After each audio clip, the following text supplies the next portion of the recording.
Our next speaker, we have Dr. Max Grossman. Good afternoon, Dr. Grossman. Thank you. Good afternoon, Judge and Commissioners. On November 5th, El Pasoans rejected El Paso County Bond Proposition D, which would have authorized the issuance of $105,485,000 in general obligation bonds, quote, for the county's Coliseum and adjacent facilities, and the levy of taxes sufficient to pay the principal and interest on the bonds. The proposition failed by only 668 votes, but it failed. Yet only a few minutes from now, you will vote upon Agenda Item 8C, which would place a bond proposition on the May 3rd ballot authorizing the issuance of $105,485,000 in general obligation bonds for the exact same purpose. This is the same bond propositions that the voters rejected only 97 days ago, and its basic aim is to countermand the will of the voters. Moreover, the cost of placing this proposition on the May 3rd ballot we just heard would be approximately $390,000. In Renaissance Italy, whoever proposed going to war was legally required to lead the army into battle. So here's a suggestion for you. Whoever among you votes for this expenditure should pay for it with your salaries. That would be more than fair. In the 15 years that I have been following El Paso politics, this is definitely the most anti-democratic, un-American, and tyrannical money grab that has ever come out of a local taxing entity. And it is no secret that Commissioner David Stout, nothing personal, is the driving force behind it, although I do not see his name on this agenda item. I see Jose Landeros' name on the agenda item. In November, the voters rejected issuing $105 million for the Coliseum, not because they do not want to see it renovated and improved, and I say this as a preservationist, but because of the bloated cost.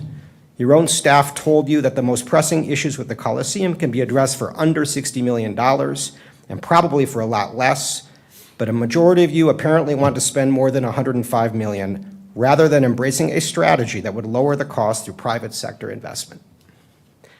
Commissioner Stout's motivation to urgently place this to a second vote is clear. The Texas legislature is poised to pass a reform, as you all know, the big elephant in the room, that would make it illegal for a local government to place a bond proposition on the ballot within 5 years of its rejection by the voters. So apparently he hopes he can ram this through before Austin closes the door in the county's face. But I want to take just a moment to put this in perspective. If you approve this ruinous $105.4 million proposal, and it is approved by the voters in May, the total cost will be approximately $190 million. That's the number on the backup, not 160-something million. It's $190 million. It's on your own backup. I think it's based on 6.5%, though, in principal and interest, according to the agenda backup.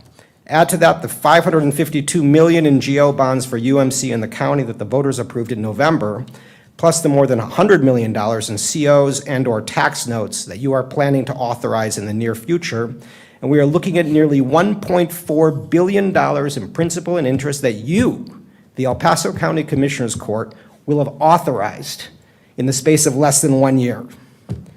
The county currently owes $277 million in principal and interest on its GO debt, and you are about to add hundreds of millions of dollars to that figure. If you bothered to communicate with the other taxing entities, you would know that the city will issue $472 million in new GO debt over the next 4 fiscal years because of the 2019 and 2022 bond elections. They will begin issuing $120 million this fiscal year. And then there is EPISD, which is apparently going for $600 million in GOs in May. So residents of EPISD, which represents a large chunk of this county, including me, may be asked to support more than $1.8 billion in new bond debt over the next 4 years, amounting to $3.3 billion in principal and interest, increasing the total indebtedness of all 5 taxing entities by 1/3. That will spark a series of tax increases that will impact El Pasoans like a missile barrage, starting in early to mid-2026, and the population of our city will continue its relentless decline as a flood of homeowners sell their properties and relocate to New Mexico. Judge Samaniego and commissioners, we the taxpayers of El Paso cannot take it anymore.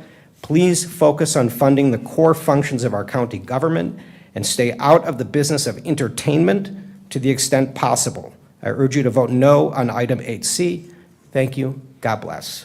Thank you, Dr. Grossman.